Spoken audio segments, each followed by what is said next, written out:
പാലക്കാട് ജില്ലയിലെ എലപ്പുള്ളിയിൽ ഒരു ബ്രൂവറീസിന് ഒയാസിസ് എന്ന് പറയുന്ന ഒരു കമ്പനിയുടെ ബ്രൂവറീസിന് അനുമതി കൊടുത്തുകൊണ്ടുള്ള ഒരു ഉത്തരവ്, പ്രാഥമിക അനുമതി കൊടുത്തുകൊണ്ടുള്ള ഒരു ഉത്തരവ് അല്ലെങ്കിൽ ഒരു മന്ത്രിസഭാ തീരുമാനം പുറത്തു വന്നത് വലിയ വിവാദമായിരിക്കുകയാണ്. ഇപ്പോൾ പലതരത്തിൽ ഈ വിവാദം വന്നിട്ടുണ്ട്. അതിൽ ഒന്നാമത്തെ വിവാദം ഇത് ഒയാസിസിന് വേണ്ടി മാത്രം ഉണ്ടാക്കിയ ഒരു ഉത്തരവാണ്. ഇപ്പോൾ 1999 ഇടതുപക്ഷ സർക്കാരിന്റെ ഒരു ഓഫീസ് ഓർഡറുണ്ട്. ആ ഓഫീസ് ഓർഡർ എന്ന് പറയുന്നത് കേരളത്തിൽ ഇനിമേൽ ഒരു ബ്രൂവറിയും അനുവദിക്കേണ്ടതില്ല. ബ്രൂവറി എന്ന് പറഞ്ഞാൽ ഡിസ്റ്റിലറി അല്ലെങ്കിൽ മദ്യ ഉൽപാദനശാല അനുവദിക്കേണ്ടതില്ല എന്നാണ്. 2016 അതുമാത്രമല്ല, അതിനപ്പുറത്ത് മദ്യത്തിന്റെ വ്യാപനം തടയും, ഉൽപാദനം തടയും, ഉപഭോഗം തടയും എന്ന് പറഞ്ഞുകൊണ്ട് വലിയ ക്യാമ്പയിൻ വന്നു. ഇന്നസെന്റും KPSC എഴുതിയൊക്കെ നടത്തിയ പരസ്യം ഇന്നും നമ്മുടെ മനസ്സിലുണ്ട്. അതുകൊണ്ട് മദ്യവ്യാപനം തടയണം. പക്ഷെ 2016 അധികാരത്തിൽ വന്നപ്പോൾ 29 ബാറിൽ നിന്ന് 856 ബാറാക്കി എന്നാണ് ഇപ്പോൾ കേൾക്കുന്നത്. മാത്രവുമല്ല, കൺസ്യൂമർ ഫെഡിന്റെയും ബിവറേജസിന്റെയും ഔട്ട്ലെറ്റുകൾ ഇഷ്ടം പോലെ എണ്ണം കൂട്ടി. ഹൈക്കോടതിയുടെ ഉത്തരവൊക്കെ കാണിച്ചിട്ടാണ് അത് കൂട്ടുന്നത്. മറ്റ് ബിയർ വൈൻ പാർലറുകൾ, അങ്ങനെ നിരവധി മദ്യവിതരണശാലകൾ കേരളത്തിൽ വർദ്ധിച്ചു. അത് പറഞ്ഞത് മദ്യവിതരണശാല വർദ്ധിച്ചാലും മദ്യത്തിന്റെ ഉപഭോഗം കൂടില്ല എന്നാണ്.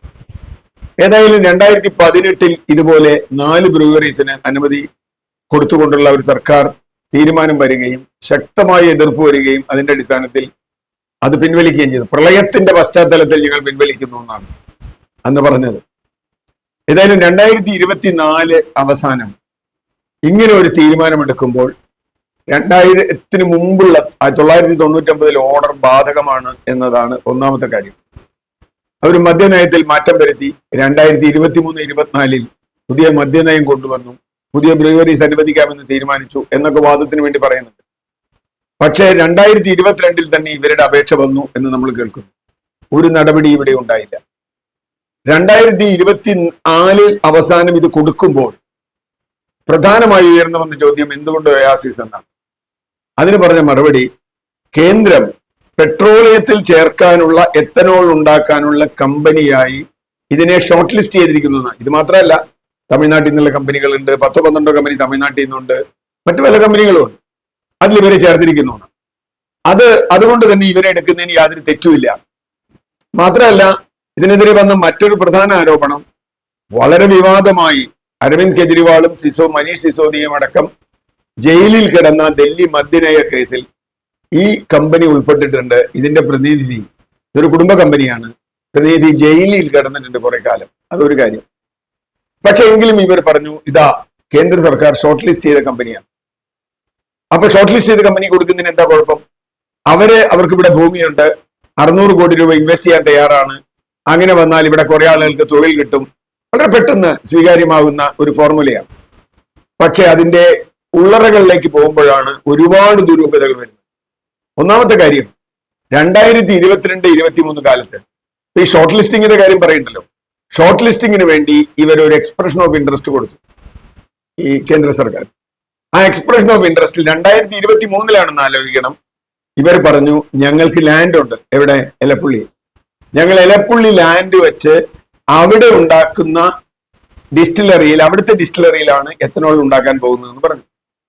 ആ സമയത്ത് ഇവിടെ മന്ത്രിസഭ തീരുമാനം എടുത്തിട്ടില്ല. മാത്രമല്ല, ലെറ്റർ ഓഫ് ഇന്റന്റിൽ സർക്കാർ പറഞ്ഞ ഒരു കാര്യം, ഈ പറഞ്ഞ സ്ഥലത്ത് മാത്രമേ എത്തനോൾ ഉണ്ടാക്കാവൂ എന്നവർക്ക് ഉറപ്പും കൊടുത്തിട്ടുണ്ട്. ഈ സമയത്തൊന്നും കേരളത്തിൽ ഈ വിഷയം ചർച്ചയില്ല, മന്ത്രിസഭ തീരുമാനിച്ചിട്ടില്ല. 2023 ഇവർ എക്സ്പ്രഷൻ ഓഫ് ഇൻട്രസ്റ്റ് കൊടുത്ത ആ സംഗതി 2024 ഇവിടെ തീരുമാനമാവുന്നത്. ഇപ്പൊ പറയുന്നത് മന്ത്രിസഭ പ്രാഥമിക അംഗീകാരം കൊടുത്തിട്ടുള്ളൂ. അപ്പോൾ പ്രാഥമിക അംഗീകാരം 2024 ഒക്ടോബറിൽ അല്ലെങ്കിൽ ഡിസംബറിൽ കിട്ടിയ ഒരു സംഗതിക്ക് 2023 എങ്ങനെ ഒരു ദീർഘദൃഷ്ടിയായ ഒരു കമ്പനി എങ്ങനെ അതിനപേക്ഷിച്ചു, ഇതിനെങ്ങനെ അംഗീകാരം കൊടുത്തു എന്നൊരു ചോദ്യമുണ്ട്. എന്ന് പറഞ്ഞാൽ ഇത് വളരെ നേരത്തെ തീരുമാനിക്കുകയും പാലക്കാട് ബൈ ഇലക്ഷനിൽ ഇതിന് അനുമതി കൊടുത്ത് വലിയ തോതിൽ പണമിറക്കുകയും ചെയ്തു എന്നതാണ് പ്രതിപക്ഷത്തിന്റെ ഒരു ആരോപണം. അതൊരു വശത്ത് അവിടെ നിൽക്കട്ടെ. മറ്റൊരു പ്രധാന പ്രശ്നം ഇതിലുള്ളത് എലപ്പുള്ളി പഞ്ചായത്തിനെ സംബന്ധിച്ചാണ്. നമുക്കറിയാം, പ്ലാച്ചിമട ഒരു സമരം കേരളത്തിൽ നടന്നിട്ടുണ്ട്. ഈ എലപ്പുള്ളിക്ക് വളരെ അടുത്തുള്ള ഒരു പഞ്ചായത്തിലാണ് അത് നടന്നത്. ആ പഞ്ചായത്ത് അവിടെ അന്ന് പ്ലാച്ചിമടയിൽ കൊക്കക്കോള വന്നത് 1999-ലാണ്. അതിനാണ് അനുമതി കൊടുത്തത്. 2000-ൽ അവർ പ്രവർത്തനം ആരംഭിച്ചു. അതിന് അന്നും ഇടതുപക്ഷ സർക്കാരായിരുന്നു കേരളത്തിൽ. അന്ന് വെള്ളത്തെക്കുറിച്ച് ഇത്ര വലിയ വേവലാതിയൊന്നുമില്ല. അവിടെ ഇഷ്ടം പോലെ വെള്ളമുണ്ട്, ഭൂഗർഭ ജലമുണ്ട് എന്ന് എവിടെ നിന്നൊക്കെയുള്ള ചില മാപ്പിങ്ങിലൊക്കെ അവർ കണ്ടെത്തിയിട്ടുണ്ട്. കൊക്കക്കോള കമ്പനി കണ്ടെത്തിയിട്ടുണ്ട്. ആളുകൾക്ക് തൊഴിൽ കിട്ടും എന്നൊക്കെയാണ് പറഞ്ഞത്. പക്ഷെ 2000 ആയപ്പോഴേക്കും ആ പരിപാടി പൊളിഞ്ഞു. ആ പ്രദേശം മുഴുവൻ 2001 ആയപ്പോഴേക്കും അവിടെ നിറയെ മാലിന്യമായി, പ്രശ്നമായി. അവിടുത്തെ ഭൂഗർഭ ജലനിരപ്പ് വല്ലാതെ താന്നുപോയി. അങ്ങനെ താന്നതുകൊണ്ട് അവിടുത്തെ ജനങ്ങൾ സമരം ചെയ്തു. ആ സമരം വന്നപ്പോഴേക്കും കേരളത്തിൽ ഭരണം മാറി, ഇടതുപക്ഷം മാറി, ഇടതുപക്ഷം പ്രതിപക്ഷമായി. ആ ഒരു ഘട്ടത്തിലാണ് ആ സമരം ശക്തിപ്പെടുകയും ഒരു ഘട്ടത്തിൽ ആ സമരത്തിന് ഇടതുപക്ഷത്തിന് തന്നെ ഇപ്പോൾ എക്സൈസ് മന്ത്രിയായിരിക്കുന്ന പാലക്കാട്ടുകാരനായ MP രാജേഷ് അടക്കം നേതൃത്വം നൽകി വലിയ സമരം നടത്തി കൊക്കക്കോള പൂട്ടിച്ചു. അത് ലോകത്തിൽ തന്നെ ഏറ്റവും വലിയൊരു സംഭവങ്ങളിലൊന്നാണ്. കൊക്കക്കോള കമ്പനി ഒരു ഗ്രാമീണർ സമരം ചെയ്ത് പൂട്ടിക്കാറ്. അതിൽ അഭിമാനം കൊള്ളുന്ന ആളാണ് MP രാജേഷ് എന്നാണ് പറയുന്നത്. അദ്ദേഹമാണ് ഇപ്പൊ എക്സൈസ് മന്ത്രി. അദ്ദേഹം പറയുന്ന ഈ കമ്പനിക്ക് ലൈസൻസ് കൊടുത്താൽ ഇത് മഹത്തായ കമ്പനിയാണ്, ഏതാണ്ട് അതിന്റെ ഒരു PR പോലെയാണ് അദ്ദേഹം പറയുന്നത്. ഈ കമ്പനി പഞ്ചാബിലെ ഫിറോസ്പൂരിലെ മൻസൂർവാൾ എന്ന് പറയുന്ന സ്ഥലത്ത് ഒരു ഫാക്ടറി സ്ഥാപിക്കുകയും ഈ ഒയാസിസ് തന്നെ അവിടെ ഏതാണ്ട് ഒരു 1-2 വർഷം കഴിയുമ്പോഴേക്കും ആ പ്രദേശത്ത് 4 കിലോമീറ്റർ ചുറ്റളവിൽ മണ്ണ് മലിനമായി, വെള്ളം മലിനമായി, കർഷകർക്ക് കൃഷി ചെയ്യാൻ കഴിയാതായി. 6 മാസം നീണ്ടുന്ന സമരം നടന്നു. ഈ 6 മാസ സമരത്തിൽ അവിടുത്തെ കർഷക സംഘടനകൾ ഉണ്ടായി, CPM ഉണ്ടായി, CPM-ന്റെ കർഷക സംഘടന ഉണ്ടായി. അവരവിടെ സമരം ചെയ്തു. 6 മാസ സമരം കൊണ്ട് അത് പൂട്ടിച്ചു. ഈ ഒയാസിസ് കമ്പനി തന്നെയാണ്. അപ്പോ ആ കമ്പനി തന്നെ ഇവിടെ വരുന്നു. നമ്മുടെ പ്രധാന ചോദ്യം എവിടെ നിന്നാണ് ഇവർക്ക് വെള്ളം കിട്ടുന്നത് എന്നാണ്. ഇവർ പറയുന്നത് ഭൂഗർഭ ജലം എടുക്കുന്നില്ല, അതുകൊണ്ട് കൊക്കക്കോളയുടെ പ്രശ്നം ഇവിടെ ഉണ്ടാവില്ല എന്നാണ്. പക്ഷെ ഇവർ വെള്ളം എടുക്കുന്ന എവിടെ നിന്നാണ്? വാട്ടർ അതോറിറ്റിയുമായി ഇവരൊരു കരാർ ഉണ്ടാക്കിയിട്ടുണ്ട് എന്നാണ്. വാട്ടർ അതോറിറ്റി വെള്ളം ഉണ്ടാക്കുന്നില്ലല്ലോ, ഭൂമിയിൽ വീഴുന്ന വെള്ളം എടുത്ത് ഉപയോഗിക്കുകയല്ലേ. വാട്ടർ അതോറിറ്റി എവിടെ നിന്ന് വെള്ളം കൊടുക്കും? അപ്പൊ പറയുന്നു മലമ്പുഴ ഡാമിൽ നിന്ന് വെള്ളം കൊടുക്കും എന്നാണ്. നമുക്കറിയാം കഞ്ചിക്കോട്, ഈ പ്ലാച്ചിമട കൊക്കക്കോളയ്ക്കൊപ്പം വന്നൊരു കമ്പനി ഉണ്ട്, പെപ്സി കോള, അത് പൂട്ടിപ്പോയി. അതിപ്പോ പൂട്ടി, അതും പ്രവർത്തിക്കുന്നില്ല. അവിടുത്തെ കിൻഫ്ര പാർക്കിലേക്ക് 20 MLD എന്ന് പറഞ്ഞാൽ ഒരു ദിവസം 20 ദശലക്ഷം ലിറ്റർ, അതായത് 2 കോടി ലിറ്റർ വെള്ളം അവർക്ക് ഒരു ദിവസം അവിടേക്ക് ആവശ്യമുണ്ട്. ആ 2 കോടി ലിറ്റർ വെള്ളം കൊടുക്കാൻ വാട്ടർ അതോറിറ്റി ഒരു കരാറുണ്ടാക്കി. പക്ഷെ അവസാനം നോക്കിക്കഴിഞ്ഞപ്പോ ഈ മലമ്പുഴയിലെ വെള്ളമാണ് പാലക്കാട്ടുകാരൻ കുടിക്കുന്നത്, പാലക്കാട് പ്രദേശത്തുള്ള പഞ്ചായത്തുകളിലും മുനിസിപ്പാലിറ്റിയും കുടിക്കുന്നത്, പാലക്കാട് മേഖലയിൽ വലിയ തോതിൽ കൃഷി ചെയ്യുന്നത്, ഇപ്പോഴും നെൽകൃഷി അവശേഷിക്കുന്ന കേരളത്തിലെ അപൂർവം പ്രദേശങ്ങളിൽ ഒന്നാണ് പാലക്കാട് എന്ന് നമുക്കറിയാലോ. അവർക്ക് വെള്ളം കൊടുക്കുന്നത്, ആ വെള്ളം കഴിഞ്ഞ് ഈ പറഞ്ഞ കിൻഫ്രയ്ക്കും കൊടുത്ത് അതും കഴിഞ്ഞ് ഒരു ദിവസം 80 MLD വെള്ളം ഈ കമ്പനിക്ക് കൊടുക്കും എന്നാണ് ഈ കരാർ ഒപ്പിട്ടിട്ടുള്ളത്. അത് എവിടെ നിന്നുണ്ടാവും എന്ന ചോദ്യമുണ്ട്. ഇവിടെ 2-3 ചതി നടക്കും. ഒന്ന്, ഈ ഒരു കമ്പനി ഇവിടെ സ്ഥാപിച്ചു, കമ്പനി സ്ഥാപിച്ച് പ്രവർത്തനം ആരംഭിച്ചു, 600 കോടി രൂപ കുറെ രൂപ മുടക്കി. അത് കഴിഞ്ഞ് വെള്ളമില്ലാതായാൽ എന്ത് സംഭവിക്കും? അവര് വെള്ളം എങ്ങനെയെങ്കിലും എടുക്കും. അപ്പൊ മലമ്പുഴയിൽ നിന്ന് പരമാവധി വെള്ളം ഇവർക്ക് കൊടുക്കാൻ ശ്രമിക്കും. അപ്പൊ കുടിവെള്ളം മുട്ടും. ഇതില് രാഷ്ട്രീയ സമ്മർദ്ദം ഉണ്ടാവും. കാരണം ഒയാസിസിന് വലിയ രാഷ്ട്രീയ സ്വാധീനമുണ്ട്. അതുകൊണ്ട് അവർക്ക് വെള്ളം കിട്ടിയില്ല എന്ന് പറഞ്ഞിട്ട് വലിയ പ്രശ്നമായിരിക്കും. തൊഴിലാളി സമരം ചെയ്യും, നാട്ടുകാർ സമരം ചെയ്യും, വലിയ പ്രശ്നമായി എന്ന് പറയും. ഇവർക്ക് മലമ്പുഴയിൽ നിന്ന് വെള്ളം കൊടുക്കും. അങ്ങനെ മലമ്പുഴയിൽ നിന്ന് വെള്ളം കൊടുത്താൽ മലമ്പുഴയിൽ നിന്ന് വെപ്പ് വെള്ളം കിട്ടുന്ന കൃഷിക്കാർക്കും പാലക്കാട്ടുകാർക്കും വെള്ളം കിട്ടാതാവും. കൊച്ചിക്കാരുടെ അനുഭവം നമ്മുടെ മുമ്പിലുണ്ട്. കൊച്ചിയിൽ ഇപ്പോൾ പെരിയാറിൽ നിന്ന്, പെരിയാറാണ് കേരളത്തിലെ ഏറ്റവും വലിയ നദി, അവിടെ നിന്ന് വെള്ളം എടുത്തിട്ടാണ് പ്രധാന ഭാഗങ്ങളിലൊക്കെ വെള്ളം കൊടുക്കുന്നത്. പശ്ചിമ കൊച്ചിയും പ്രധാന ഭാഗങ്ങളിലൊക്കെ. ഇപ്പൊ ആഴ്ചയിൽ 3 ദിവസം ഇവിടെ വെള്ളം കൊടുക്കുന്നുള്ളൂ. ഇവിടെ ആഴ്ചയിൽ 3 ദിവസം കൊടുക്കുന്നുള്ളൂ എങ്കിൽ പോലും കിൻഫ്ര എന്ന് പറയുന്ന കാക്കനാട്ട് ഫാക്ടറിയിലേക്ക് വെള്ളം കൊണ്ടുവരാൻ ആലുവ പുഴയിൽ നിന്ന്, പെരിയാറിൽ നിന്ന് വീണ്ടും പൈപ്പ് ലൈൻ ഇട്ടുകൊണ്ടിരിക്കുക. ഇപ്പോൾ കിൻഫ്രയ്ക്ക് വലിയ തോതിലുള്ള അതിനെതിരെ സമരം നടക്കുന്നുണ്ട്.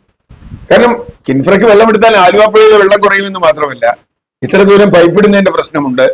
നേരെ മറിച്ച് കടമ്പ്രയാറിൽ വെള്ളം ശുദ്ധീകരിച്ചെടുക്കാലോ എന്ന് ആളുകൾ പറഞ്ഞപ്പോൾ അത് നടക്കില്ല. അവിടുന്ന് തന്നെ വെള്ളം കൊണ്ടുവരണം. നമുക്ക് ആഴ്ചയിൽ 3 ദിവസം വെള്ളം കൊടുക്കുന്നുള്ളൂ. അത് തന്നെ ഇവിടുത്തെ നിരവധി ഫ്ളാറ്റുകൾക്ക് ഇപ്പോൾ വെള്ളം കൊടുക്കുന്നേ ഇല്ല. ചില ഹോട്ടലുകളൊക്കെ തന്നെ ഈ ഫ്ളാറ്റുകളും ടാങ്കർ ലോറിയിൽ വെള്ളം കൊണ്ടുവന്നിട്ടാണ് കൊച്ചിയിൽ കുടിക്കുന്നത്. ആ വെള്ളത്തിന്റെ ശുദ്ധിയെ കുറിച്ചൊന്നും നമുക്കറിയില്ല. എവിടുന്ന വെള്ളം കൊണ്ടുവരുന്നത്, എന്താ കൊണ്ടുവരുന്നത് അറിയില്ല. ഈ ടാങ്കർ ലോറിയിൽ വെള്ളം കൊണ്ടുവന്ന് കൊടുക്കുമ്പോൾ ഒരു വശം കൊടുക്കുമ്പോൾ വാട്ടർ അതോറിറ്റി ഈ വ്യവസായങ്ങൾക്ക് വെള്ളം കൊടുത്തുകൊണ്ടിരിക്കും. ഇത് അവിടെയും സംഭവിക്കും. വ്യവസായത്തിന് വെള്ളമില്ല എന്ന് പറഞ്ഞാൽ ഉടനെ എവിടെന്നെങ്കിലും എടുത്ത് കൊടുക്കും എന്ന് പറയും. അപ്പോൾ വാട്ടർ അതോറിറ്റി പാലക്കാട്ടേക്കുള്ള പമ്പിംഗ് അവസാനിപ്പിക്കും. പാലക്കാട് ജനങ്ങൾക്കും കൃഷിക്കുള്ള പമ്പിംഗ് അവസാനിപ്പിച്ച് ഇവർക്ക് കൊടുക്കും. മാത്രമല്ല വാട്ടർ അതോറിറ്റിക്ക് ഇതിൽ വേറൊരു സ്വാർത്ഥതയും. കാരണം ഇവർക്ക് കൊടുക്കുന്ന റേറ്റ് കൂടുതലാണ്. ഇൻഡസ്ട്രിയൽ റേറ്റിലാണ് ഇവർക്ക് വെള്ളം കൊടുക്കുന്നത്. കാരണം ഇവർക്ക് എടുക്കാം. മദ്യം ഉണ്ടാക്കുന്നവർക്ക് വെള്ളത്തിന് 1 ലിറ്ററിന് 10 രൂപ കൊടുത്താലും കുഴപ്പമില്ല. കാരണം അവർക്ക് മദ്യം 6 ലിറ്റർ വെള്ളം കൊണ്ടാണ് 1 ലിറ്റർ മദ്യം ഉണ്ടാക്കണമെങ്കിൽ 60 രൂപയ്ക്ക് കൂടുതൽ വരുന്നു. 60 രൂപ കൊണ്ട് അവർ 600 രൂപയുടെ 6000 രൂപയുടെ മദ്യം ഉണ്ടാക്കും. അതുകൊണ്ട് അവർക്ക് വെള്ളത്തിന് വില കൂടിയാലും കുഴപ്പമില്ല. വാട്ടർ അതോറിറ്റിക്ക് ലാഭവുമാണ്. ഇവർക്ക് വെള്ളം കൊടുക്കാം, നാട്ടുകാർക്ക് വെള്ളം കൊടുത്താൽ അത്ര പൈസ കിട്ടില്ല. അപ്പൊ അത് സംഭവിക്കും. ഈ എലപ്പുള്ളി പഞ്ചായത്ത് വളരെ അപകടം പിടിച്ച പഞ്ചായത്ത്. ആ ഏരിയ എലപ്പുള്ളി മാത്രമല്ല, നേരത്തെ പറഞ്ഞ ആ ഏരിയ മുഴുവൻ ചിറ്റൂർ ബ്ലോക്കും പുതുശ്ശേരി ബ്ലോക്കും ഒക്കെ വലിയ തോതിൽ മഴ നിഴൽ പ്രദേശമാണ്. കേരളത്തിൽ കിട്ടുന്ന ശരാശരി മഴയുടെ വളരെ കുറവ് മഴ അവിടെ കിട്ടുന്നുള്ളത് എല്ലാവർക്കും അറിയാം. പ്ലാച്ചിമട സമരത്തിന്റെ കാലത്ത് അവിടുത്തെ മഴവെള്ളം ഉപയോഗിച്ച് ഇതുപോലെ കൊടുക്കാം എന്ന് പറഞ്ഞു. ഇവർ പറയുന്ന ഒരു കാര്യം മഴവെള്ള ശേഖരണി ഉണ്ടാക്കുന്നതാണ്. മഴ കിട്ടാത്തടുത്ത് മഴവെള്ള ശേഖരണി എങ്ങനെ ഉണ്ടാക്കുക എന്നുള്ളത് നമുക്കറിയില്ല. ഈ മഴവെള്ള ശേഖരണി എടുത്താൽ 2 കുഴപ്പമുണ്ട്. ഒന്ന്, വളരെ കുറച്ച് കാലത്തേക്ക് മഴ കിട്ടും. ഇവർക്ക് പറയുന്ന വെള്ളമൊന്നും കിട്ടില്ല. 80 mld വെള്ളമൊക്കെ കിട്ടണമെങ്കിൽ എത്ര മഴ പെയ്യണം നമുക്കറിയില്ല.